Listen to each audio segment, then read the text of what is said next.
그리고 또 제가 이제 상담하면서 가장 싫어하는 말 중에 하나가 뭐냐면 받으세요라는 말을 전 되게 개인적으로 싫어해요. 필요가 없잖아요. 굳이 거기에다가 오히려 자극이 될 수 있는 그런 한다는 것 자체가 저는 개인적으로 말이 안 된다고 생각을 하는데, 이 시술만큼은 조금 장기간의 효과를 좀 보장하기가 굉장히 어렵기 때문에 전반적으로 이거를 근본적으로 해결할 수 있는 방법은 사실 저는 없다고 보거든요. 그 시술은 특별히 권하지는 않습니다. 우리가 쉽게 접할 수 있고 비용도 굉장히 저렴한 시술이고 효과도 어느 정도 보장된 시술이지만 그런 것들을 잘 생각을 하고 맞으셔야 실제로 피부과에서 호구당하지 않는 그런 시술이 되지 않을까.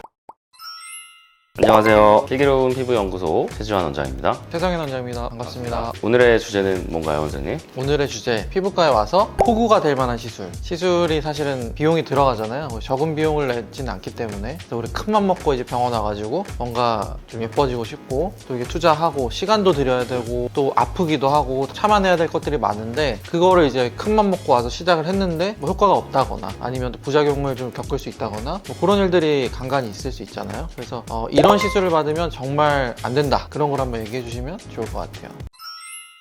얼마 전에 저희 병원에 되게 이제 어린 분이죠. 20대 초반이신 분이 오셨어요. 이렇게 막 경제 이력이 좋을 시기가 아니잖아요. 그래서 이제 어떤 피부과에 가서 상담을 받고 시술을 받았는데 하고 나서 오히려 얼굴에 트러블이 좀 더 심해졌다, 뭐 이런 얘기를 하시는 분이 있었어요. 이렇게 이제 어린 나이 20대면 아직 뭐 콜라겐이 줄거나 그럴 나이가 아니잖아요. 근데 그런 분들한테 과도하게 뭐 리프팅 시술을 권유한다든지, 그다음에 오히려 이제 막 피부염이 있는 상태에서 자극적인 필링을 권유한다든지 뭐 그런 것들을 너무 많이 받으셨더라고요. 저는 보통 20대 초반인 분들, 20대 초중반인 분들은 리프팅 시술 하지 말라 그러거든요. 필요가 없잖아요. 너무 피부가 좋고 탄력도 좋을 나이인데 굳이 거기에다가 오히려 자극이 될 수 있는 그런 리프팅을 한다는 것 자체가 저는 개인적으로 말이 안 된다고 생각을 하는데, 정말 저희가 많이 시술하지만 리프팅 시술을 잘못 받으면 돈 낭비하는 경우가 많은 것 같아요. 상담받으러 오시는 분을 보면 이분한테는 이런 장비가 많겠다, 이런 장비가 맞겠다, 이런 게 이제 어느 정도 탁 보이거든요. 대표적으로 우리 그렇게 얘기 많이 하잖아요, 선생님. 얼굴에 살이 너무너무 없는데 친구가 가서 울세라를 받고 왔더니 너무 좋더라 라고 해서 나도 울세라를 받았더니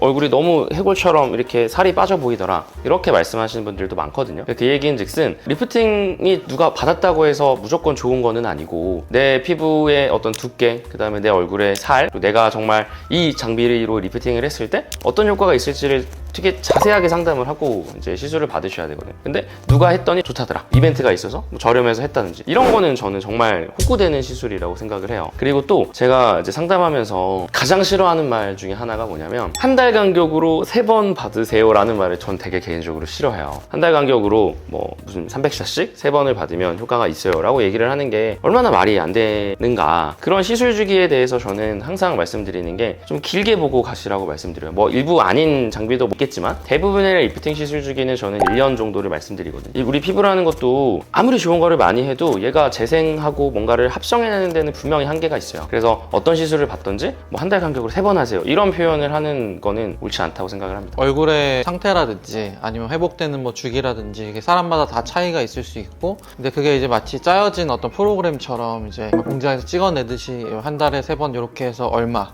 여기서 얼마 할인해주고 약간 이런 개념으로 들어가는 말씀이신 것 같고, 대표적으로 환자분들 중에서 인디언 밴드 같은 요 라인들 시술하는 방법에 따라서 어느 정도 좀 뭐 지워간다거나 보이지 않게 좀 하는 시술들이 일부 있긴 하지만, 요 시술만큼은 조금 장기간의 효과를 좀 보장하기가 굉장히 어렵기 때문에 지워지는 효과를 일시적으로 가져가는 시술들은 뭐 좀 있지만 전반적으로 이거를 근본적으로 해결할 수 있는 방법은 사실 저는 없다고 보거든요. 근데 다른 어떤 병원에서 뭐 이렇게 해봤는데 효과가 없었다 하고 오시는 분들이 꽤 많이 있어서 그 인디언 밴드 시술은 특별히 권하지는 않습니다.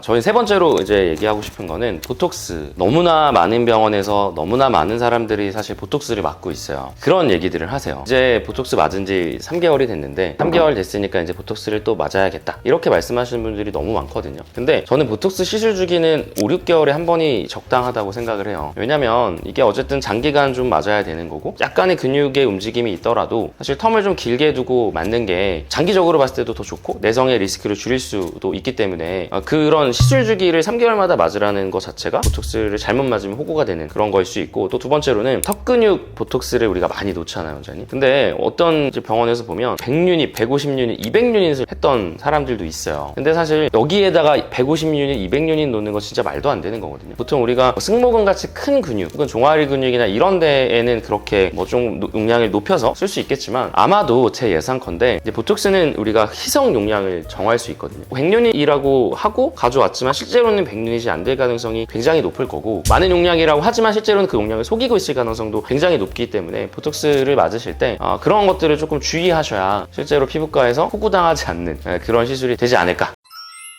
저희가 이제 색소 쪽을 좀 이제 뭐 얘기를 해보자면, 색소 같은 경우에는 저희가 이제 크게 피부층을 표피성 색소랑 이제 진피성 색소로 나눠서 구분을 하고, 표피와 진피를 우리가 구분하는 이유는 재생력 때문이죠. 그래서 표피 같은 경우는 재생이 거의 100% 되기 때문에 어떠한 뭐 시술 치료를 하더라도 경과가 빠르고, 그리고 이제 눈에 띄는 효과를 좀 가져갈 수가 있고, 진피형 색소들 같은 경우에는 한 번의 색소 치료가 자체가 좀 어렵고 여러 번 좀 나눠서 시술해야 되는 경우가 대부분이에요. 좀 차이가 있을 수는 있지만, 간혹 가다 보면 표피성 색소, 뭐 주근깨라든지 뭐 흑자라든지 이런 부분들을 지우기가 어려운 시술이 아닌데도 불구하고 굉장히 막 이거를 대단한 시술인 것처럼 포장해서 비싼 비용을 받는 병원들도 있고, 표피성 색소 치료 자체를 제대로 못하고 오히려 거기에다가 뭐 토닝을 반복적으로 쏜다거나 그렇게 해가지고 치료가 잘 안 되는 경과를 또 오시는 분들도 있어요. 색소 질환 하나를 놓고만 보더라도 거기에 적합한 레이저, 적합한 강도의 그런 세기와 어떤 주기 이런 걸 가지고 치료를 계획을 들어가야 되는데, 잘 안 맞는 경우에는 그런 것들이 이제 치료를 해도 효과가 없거나, 아니면 간단한 치료로 해결할 수 있는 방법인데 오히려 더 많은 비용을 지불하거나 이러는 경우들이 있을 수 있죠. 여드름이 다 완전히 치료가 된 다음에 색소가 대부분 남잖아요. 물론 이제 거기에다가 레이저를 함으로써 색소 치료의 경과를 좀 빠르게 가져가고 빠르게 좀 회복할 수는 있는데, 사실 대부분의 여드름 색소 침착 같은 경우는 6개월에서 1년 정도 지나면 대부분 그냥 회복이 되거든요, 자연스럽게. 우리 쉽게 생각했을 때 뭐 6개월 전에 트러블 있었던 자국들 지금 보시면 얼굴에 남아있나요? 그런 분들 사실 많지 않거든요. 아무것도 안 해도 좋아질 수 있는 건데 거기에 뭐 레이저를 꼭 해야 된다 이렇게 하시는 분들이 있죠.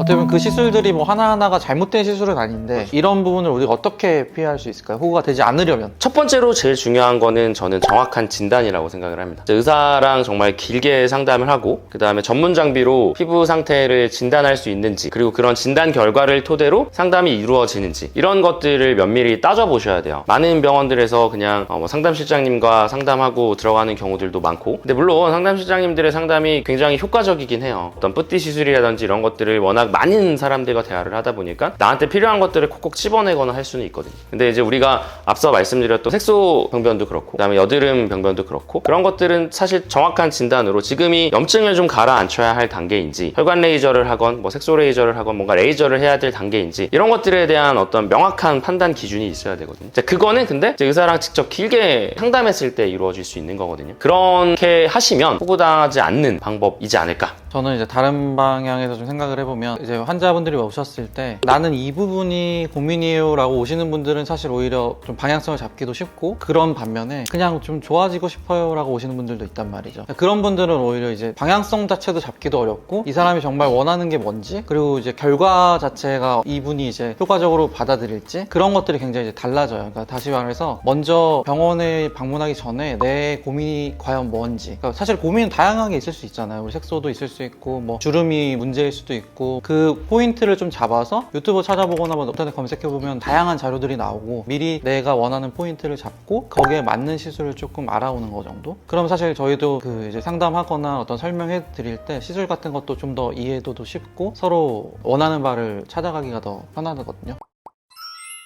자, 그래서 오늘은 호구가 되는 시술, 그리고 호구가 되지 않으려면 어떻게 해야 되는지 알아봤는데요. 저희의 영상이 도움이 되셨다면 좋아요, 구독, 알림 설정 부탁드립니다. 감사합니다. 사실 좀 영상의 텐션이 조금 떨어지네요. 퇴근하실래요? 예전 같았으면은 꿀팁을 전수해드리고 이런 걸 해야 되는데 컨디션이 안 좋습니다. 너무 오늘 말을 많이 해가지고